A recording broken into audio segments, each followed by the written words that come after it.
Friends, मैं प्रवीण आप सभी को maths and English by Praveen Pratap पर सभी का स्वागत करता हूं। और जो है आज हम थोड़ा मेंसुरेशन से स्टार्ट करने जा रहे हैं। आप लोग देख रहे होंगे कि इस टाइम में इंग्लिश से स्टार्ट करते थे, लेकिन इंग्लिश भी चलेगा। और साथ में हम लोगों का जो एनटीपीसी और जो हमारे एस्पिरेंट लोग हैं रेलवे का तैयारी कर रहे हैं, उस सब का एग्जाम डेट आ गया, तो थोड़ा मैथ का भी पार्ट लेकर चलना पड़ेगा। और देखते हैं कि एडवांस मैथ से इसलिए शुरुआत कर रहे हैं कि इसका थोड़ा वेटेज एग्जाम में ज्यादा है। तो आज हम स्टार्ट करेंगे रेक्टेंगल से मेंसुरेशन में। और रेक्टेंगल मेंसुरेशन में दो टाइप का फिगर होता है आपका, एक होता है 2D और एक होता है 3D। तो 2D में यहाँ जो D है और 3D में यहाँ जो D है, इसका मतलब होता है डायमेंशनल। डायमेंशनल मतलब होता है भुजा, यानी कि जिसमें दो भुजा। तो 2D किसको कहते हैं? तो ऐसा एक फिगर जिसमें लेंथ हो और ब्रीथ हो। और 3D उसको बोलते हैं जिसमें लेंथ हो, ब्रीथ हो और हाइट हो, तीनों हो। तो 2D फिगर के श्रेणी में हमारा आ जाता है, मान के चलिए ट्राइंगल, रेक्टेंगल, स्क्वायर, सर्कल, ये सब आ जाता है 2D में। और इसमें जो आ जाता है वो हो जाता है क्यूबाइड,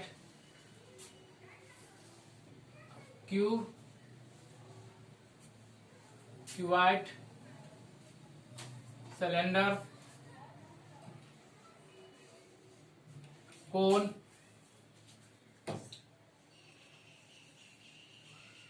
स्फीयर, हेमी स्फीयर, इसमें भी एक आ जाता है सेमी सर्कल, हेमी स्फीयर। उसके बाद जो है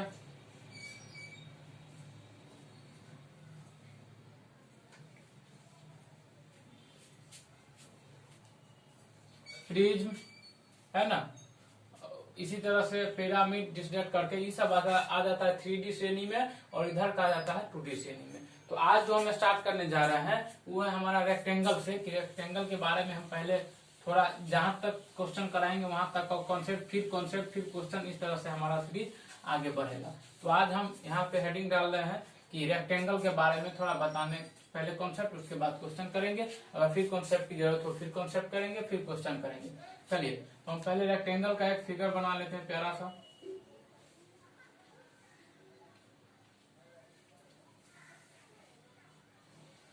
ये होता है रेक्टेंगल। इसका जो हम वेक्टराइजेशन कर देते हैं, नामांकरण, तो ABCD नाम देते हैं। तो अगर आपसे कोई पूछे कि इसमें वर्टेक्स कितना है, वर्टेक्स का हिंदी होता है शीर्ष। तो अगर वर्टेक्स पूछे तो देखिए जितना कोना है उतना वर्टेक्स, ABCD। तो आप बोल दीजिएगा कि वर्टेक्स 4 है। अगर आपसे कोई साइड पूछे, साइड, तो साइड भी AB, BC, CD और AD, साइड भी कितना है? तो साइड भी 4 है। अगर आपसे पूछे कि डायगोनल कितना है, डायगोनल यानी जिसको हम बोलते हैं विकर्ण, तो डायगोनल सबसे पहली बात बनता कैसे है? तो डायगोनल का जो फॉर्मेशन होता है अपोजिट वर्टेक्स को मिलाने से। जो भी अपोजिट वर्टेक्स है उसको आप मिला दीजिए, आपका डायगोनल बन जाएगा। देखिए यहाँ पर वर्टेक्स है, इसके अपोजिट ही है, हम इसको मिला दिए। अब यहाँ पर जो AC बन के आया है वो हमारा है डायगोनल। AC जो बन के आया है वो है हमारा डायगोनल। इसी तरह D और B वर्टेक्स है अपोजिट, इसको मिला दिए तो A भी हो गया एक तरह का डायगोनल, यानी BC जो हो गया डायगोनल। तो अगर आपसे कोई ये पूछ दे कि मैक्सिमम डायगोनल हम कितना ड्रॉ कर सकते हैं, मैक्सिमम डायगोनल इन रेक्टेंगल, तो आप बोल सकते हैं 2। आप बोल सकते हैं 2। चलिए ये तो हो गया बेसिक बात। अब हम आगे बढ़ते हैं थोड़ा। सबसे पहली बात कि इसका जो अपोजिट साइड होता है वो इक्वल होता है। अपोजिट साइड होता है रेक्टेंगल में, पहला पॉइंट हुआ इसका अपोजिट साइड आर इक्वल, यानी अपोजिट जितना भी साइड है। देखिए AB का अपोजिट क्या है? CD। AB बराबर CD, पहला। दूसरा बात है BC के बराबर AD है, तो हम लिखेंगे BC बराबर AD। यहाँ तक क्लियर है। और हम इसको यहाँ से यहाँ तक इसको L मान ले, ए भी L हो जाएगा। अब ये बोले अपोजिट साइड क्या है, इक्वल है, और E क्या हो जाएगा, इसको अगर B मान ले तो आप बोलिएगा कि ए भी B हो जाएगा, क्योंकि आप बोले हैं अभी opposite side of equal. Clear है यहाँ तक। चलिए अब जो है दूसरा है हमारा इसका ईच एंगल आर 90 डिग्री, यानी इसका पर एंगल ए वाला ए वाला ए वाला ए वाला जितना भी एंगल है वो सारा का सारा 90 डिग्री होता है। यानी हम इसको लिख सकते हैं angle A equal to angle B equal to angle C equal to angle B equal to. यहाँ तक क्लियर है। चलिए बहुत बढ़िया। अब तो ये हो गया बेसिक बात जो हम सब लोग शायद जानते ही थे। अब इसका जो हम बात करेंगे मैन पेरीमीटर पर, उसके बाद एरिया है, इसका डायगोनल कैसे निकलता है, इसका डायगोनल बाइसेक्ट कैसे करता है। तो चलिए हम पहले बात करते हैं। देखिए ये हो गया L और ये हो गया B, और डायगोनल अभी हम बोले कि अपोजिट वर्टेक्स को मिलाने से बनता है।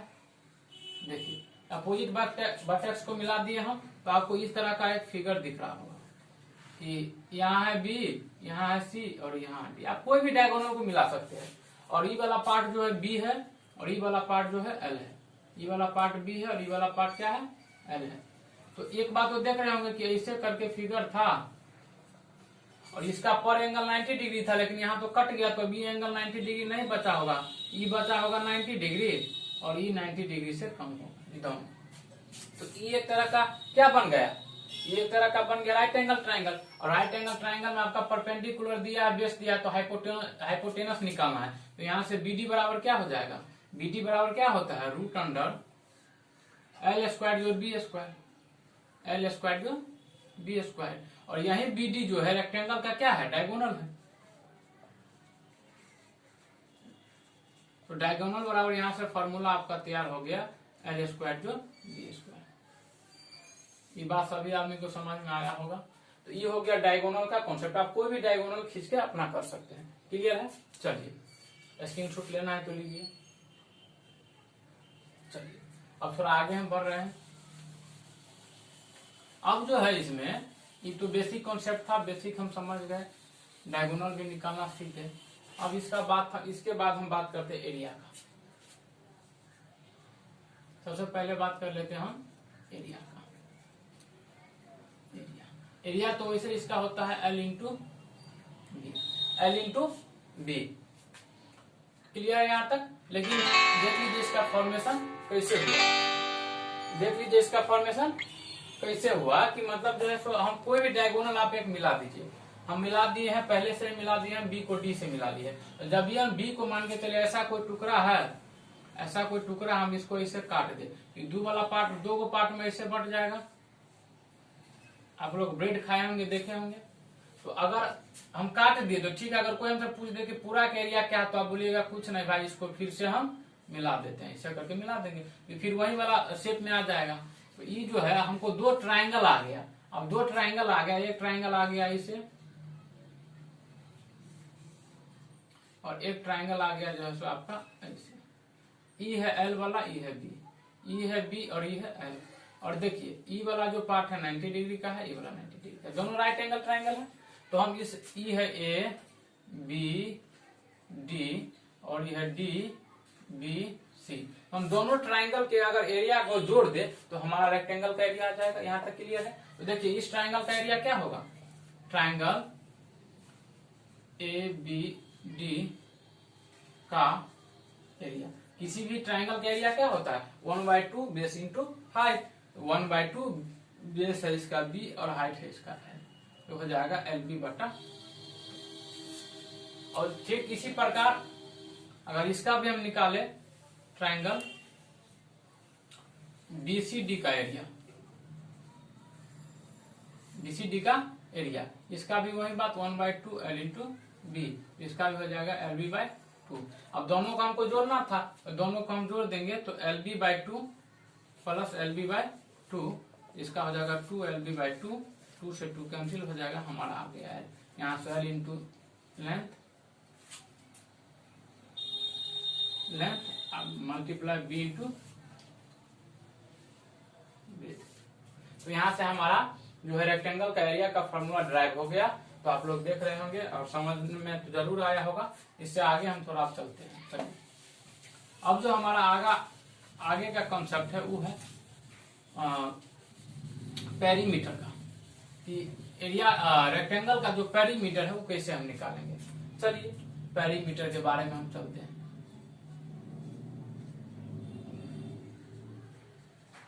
पेरीमीटर मतलब होता है परिमाप या परिमिति या घेरा या परिधि, आप कुछ भी इसमें से बोल सकते हो। वैसे परिधि स्पेशल सर्कल के लिए है और उसका इंग्लिश होता है सरकमफ्रेंस, लेकिन यहाँ पर सेम ही चीज है। परिधि का मतलब भी परिमितीय होता है। तो परिधि सबसे पहले होता क्या है, एरिया तो होता है कि ये वाला पार्ट, और परिधि हुआ कि मान के चलिए तो हम पेनाकिया फॉर्मूला पे बात करेंगे कि एक पेनाकिया मतलब होता क्या। तो पेनाकिया मतलब होता है आपका जो है रामबाण। पेनाकिया का हिंदी हुआ उन्नत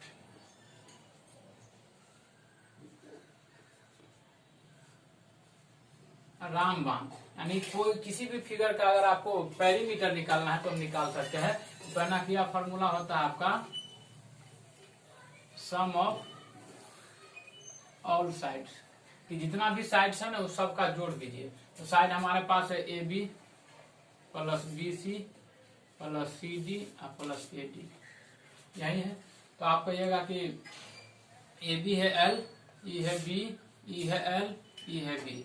तो आप यहाँ से देख रहे होंगे कि 2 ठो एल है और 2 ठो बी है। इस दोनों में से 2 कॉमन आ गया तो हो जाएगा एल प्लस बी। यही हो गया आपका पेरीमीटर का फॉर्मूला तैयार। क्लियर है यहाँ तक।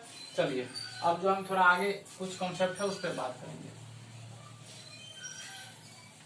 अब जो है कि बात है, अगर कोई रेक्टेंगल फिगर है तो सबसे पहला बात है कि डायगोनल जो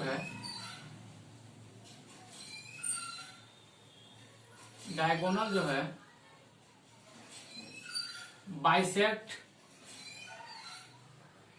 vertex angle but not at 90 degree. यानी कहने का मतलब ये हुआ कि ये जो रेक्टेंगल है ना आपका, तो हम बोले अभी ई ए है, ई बी है, ई सी है, ई डी है। तो अगर हम डायगोनल को जो ऐसे मिलाएंगे, इसका अपोजिट वर्टेक्स को मिलाएंगे, तो ये तो पहले जो था ये पूरा 90 डिग्री था। तो क्या अब इसको 20 से काट दिया तो 45 हो गया? तो उसको वाला बात नहीं है। 45 नहीं हुआ, ये बाइसेक्ट करता है, बांटेगा तो जरूर, लेकिन 90 डिग्री पर नहीं बांटता। यानी कि 90 डिग्री पे 45 नहीं हुआ, बाइसेक्ट तो होगा। अब मान के चलिए कि अगर ई वाला एंगल एक्स है, ई एंगल एक्स है, तो इसके अपोजिट वाला एंगल ई एक्स होगा। ई अगर वाई है तो ई वाला एंगल वाई होगा। ई अगर पी है तो ई वाला एंगल पी होगा, और ई एंगल अगर क्यू है तो ई एंगल क्यू होगा। कहने का मतलब यहाँ से हो गया एंगल पी बराबर एंगल पी, और जो है एंगल क्यू बराबर एंगल क्यू, एंगल वाई बराबर एंगल वाई, और एंगल एक्स बराबर एंगल एक्स। ई जो है एक साइड के अपोजिट, देखिए ना, एक साइड के ई वाला एंगल इसके बराबर, ई वाला एंगल इसके बराबर, ई वाला एंगल इसके बराबर, और ई वाला एंगल इसके बराबर। इसमें जो होता है ए बी पैरेलल है सी डी के, तथा बी सी पैरेलल है ए डी के। जब ये ई वाला पैरेलल होगा, ई वाला पैरेलल है तो ये ट्रांसवर्सल लाइन है। तो ट्रांसवर्सल लाइन में क्या होता है, अपोजिट अगर ई है तो ई वाला बराबर होगा, ई है तो ई वाला बराबर होगा। वही वाला कॉन्सेप्ट यहाँ पर है। क्लियर है ये चीज। चलिए तो अब हम बात करते हैं कि जब ये हम दोनों डायगोनल को मिलाते हैं तो हम देख रहे हैं कि यहाँ पर 4 ठो ट्राइंगल बनता है। जब ये हम 2 ठो डायगोनल को मिलाते हैं तो यहाँ पर 4 ठो डायगोनल बनता है, सॉरी 4 ठो ट्राइंगल बनता है। तो इसमें हम कैसे करेंगे, तो देखिए आमने सामने का जितना भी मान के चलिए ओ पर जो सो प्रतिच्छेद कर रहा है, तो आमने सामने का ट्राइंगल जो है ना, अपोजिट ट्राइंगल, एरिया ऑफ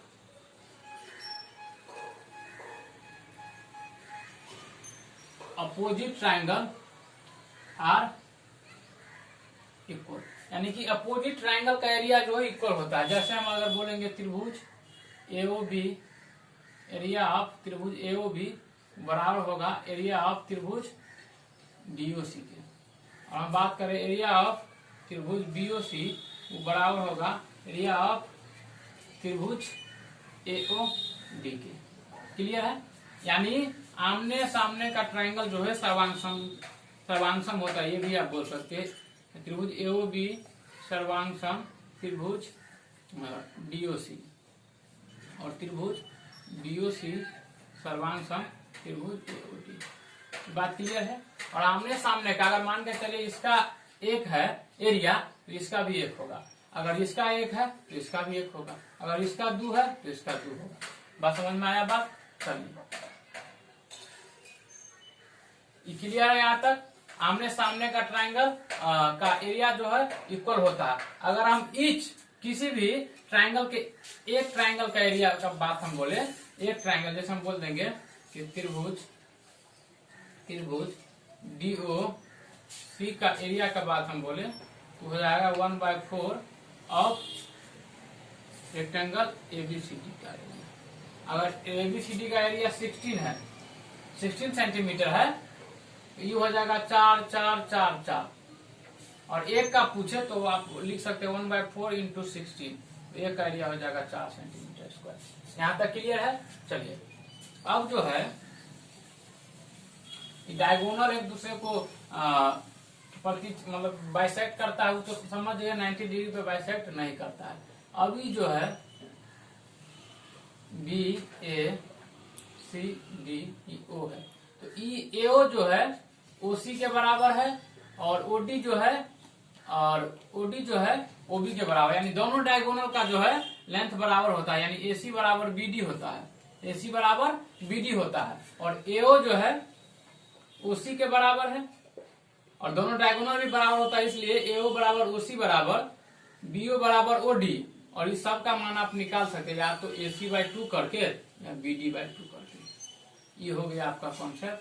जैसे अगर बोल दे कि एक डायगोनल का मान जो है सो आपको 14 सेंटीमीटर दिया है तो आप AO बताइए तो आप घबराना नहीं है। AO बराबर होता है किसी भी डायगोनल का हाफ कर दीजिए 7 सेंटीमीटर उसका मान हो जाएगा।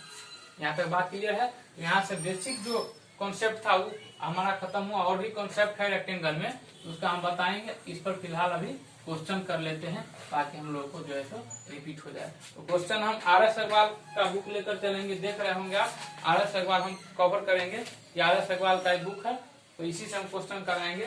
वैसे स्क्रीन पे आप लोग को दिखता होगा। ये देखिए पहला क्वेश्चन है मेरा RS अग्रवाल के बुक से।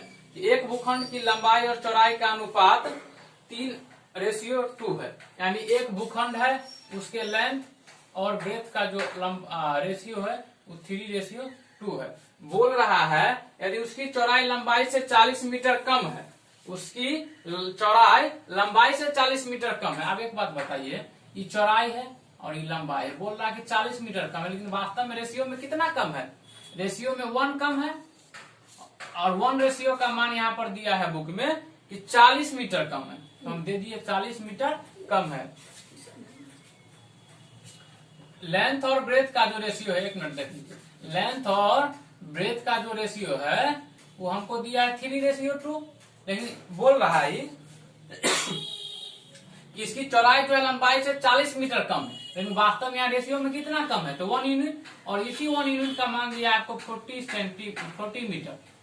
तो आपको बोल रहा है कि भूखंड की परिमिति बताइए। अरे भाई तो परिमिति क्या होता है दिमाग में लगाइए कि 2 × L+B। अब वैसे तो हम फॉर्मूला पे सेट नहीं करेंगे तो फिर हो गया कंपटीशन पास। तो इन दोनों को जोड़ लीजिए 5 और 5 का डबल कीजिए, कितना 10, यानी 10 यूनिट का मान आपको पूछ रहा है। तो 1 यूनिट का मान 40, तो 10 यूनिट का मान 400 मीटर। क्लियर है यहाँ तक? चलिए फर्स्ट क्वेश्चन ही मेरा खत्म हुआ। मजा आया कि L और B का रेशियो दिया था 3:2 और इसका जो चौड़ाई जो है लंबाई से 40 मीटर कम है, लेकिन हम देख रहे हैं कि रेशियो में 1 मीटर कम है, तो 1 का वैल्यू 40 मीटर के बराबर। तो बोला इसका पेरीमीटर निकाले, तो पेरीमीटर होता है 2 × L+B, यानी N+B को जोड़कर हम 2 से गुना कर देंगे। तो L+B को जोड़े 3 और 2 5 और 5 को डबल किए तो 10, यानी 10 यूनिट का मान पूछ रहा है। तो अगर 1 का 40 है तो 10 का 400 मीटर स्क्वायर हमारा हो जाएगा। चलिए अब जो हम नेक्स्ट क्वेश्चन पर बढ़ रहा है, नेक्स्ट क्वेश्चन है हमारा 2 नंबर क्वेश्चन जो है मेरा कि एक आयताकार दरी का क्षेत्रफल 220 वर्ग मीटर तथा देखिए एक जो आयताकार है उसका एरिया जो है 120 मीटर स्क्वायर है। बहुत बढ़िया। और पेरीमीटर है,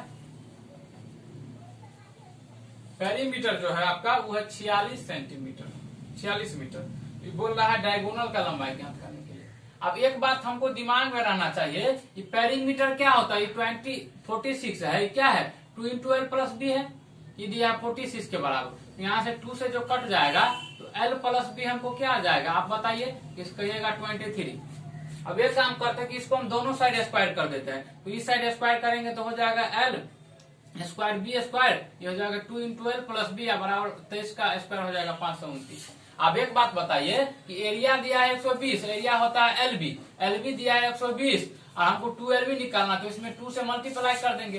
तो 2 से मल्टीप्लाई करेंगे तो हो जाएगा 120 का 2 गुना 240। तो यहाँ से इसका मान आ गया हमको 240, ये प्लस में है, ये बराबर हो गया 529। तो यहाँ से एल स्क्वायर जोड़ बी स्क्वायर, यहाँ से एल स्क्वायर जोड़ बी स्क्वायर का मान कितना आ जाएगा, ई जाएगा इस साइड तो माइनस में हो जाएगा, यानी 529 में से जो हम 240 घटाएंगे तो 9, ये हो गया आपका जो है 12 में से 4 गया 8, 3 में से 2, 4 में से 2 गया तो 2, ये हो गया 289। अब देख रहे हैं हमको पूछ रहा है डायगोनल, तो डायगोनल आप लोग ही बताइए। रूट में ना होता है एल स्क्वायर जोड़ बी स्क्वायर, तो हम दोनों साइड रूट चला देते हैं। तो इधर से ई हो गया डायगोनल और इस 289 का वर्गमूल होता है 17। क्लियर है, मजा आया। चलिए हमारा नेक्स्ट क्वेश्चन जो है वो रहेगा आपका तीसरा नंबर। और तीसरा नंबर क्वेश्चन आप लोग देखिए, हम बता रहे हैं कि तीसरा नंबर क्वेश्चन जो है हमारा कि बोल रहा है कि एक आयत की लंबाई 8 सेंटीमीटर है। कि तीसरा नंबर क्वेश्चन है, एक आयत है उसका लंबाई है 8 सेंटीमीटर और डायगोनल है 10 सेंटीमीटर। तो बोल रहा है परिमिति निकालिए। अब एक बात बताइए कि हमको लेंथ दे दिया है 8 सेंटीमीटर और डायगोनल दे दिया है 10 सेंटीमीटर। तो हमको बोल रहा है क्या निकालने के लिए, पेरीमीटर निकालने के लिए। आप सिर्फ सोचिए कि हमको निकालने के लिए ई बोल रहा है, यानी एल और बी उसका 2 गुना। अब हम जानते हैं, देखिए ई होता है रेक्टेंगल, ये होता है, हम वैसे करके निकालने जाएंगे तो हो ही जाएगा। ई हुआ डायगोनल हुआ और ये हुआ एल, तो ये दे दिया है 8 और ये कितना दिया है 10 सेंटीमीटर, ये दिया 8। ये तो होता है राइट एंगल ट्राइंगल। तो एक अभी तो नहीं पढ़ा है लेकिन पढ़ाएंगे, एक होता है ट्रिपलेट, ट्रिपलेट यानी याद रखना पड़ेगा कि एक ट्रिपलेट है 3 4 5, ये राइट एंगल ट्राइंगल में होता है कि अगर इसका कर्ण अगर 5 है तो ये 4 होगा, ये 3 होगा। तो इसी ट्रिपलेट को गुना किया गया है। देखिए इसका 2 गुना किया गया है, यानी ये 6 है, इसका 2 गुना किया गया है, ये 8 होगा, 2 से गुना करेंगे तो ये 10 होगा। तो आपको 10 दिख रहा है, 8 दिख रहा है, यानी ये कितना होगा 6 होगा। तो ई एल आ गया 8 और ई आ गया 6। तो हमको पेरीमीटर निकालना है, तो एल प्लस बी को जोड़ दीजिए, 14 दूनी 28 सेंटीमीटर। देखिए तुरंत आ गया। नहीं तो आप ऐसे निकालते कि डायगोनल दिया 10 रूट अंडर एल स्क्वायर 8 का स्क्वायर प्लस बी का स्क्वायर, फिर स्क्वायर रूट हटाते, फिर लंबा होता। आप सिर्फ ट्रिपलेट का नॉलेज रखिए कि ट्रिपलेट 3 4 5 होता है और इसी का डबल किया गया। अगर ट्रिपलेट में किसी भी संख्या से गुना करेंगे तो ट्रिपलेट ही रहेगा। अगर यहाँ से 5 में भी गुना कर दे तो 5 या 15 20 25 हो जाएगा, ये भी एक ट्रिपलेट है। आप देखिएगा ये 25 होगा कर्ण, ये होगा बेस और परपेंडिकुलर। तो इसमें 2 से मल्टीप्लाई किया गया है। तो डायगोनल हाइपोटेनस है 10, ये है 8, तो ये कितना होगा 6 होगा। यानी एल आ गया 6 और बी आ गया, एल आ गया 8 और बी, एल तो 8 दिया था, बी आ गया 6 और पेरीमीटर था 2 इंटू एल प्लस बी, यानी दोनों को जोड़ दीजिए तो 814 और 14 का 2 गुना करना है तो 14 दूनी 28 सेंटीमीटर। बहुत अच्छा कॉन्सेप्ट यहाँ तक क्लियर हुआ। इससे आगे क्वेश्चन हम कल कराएंगे।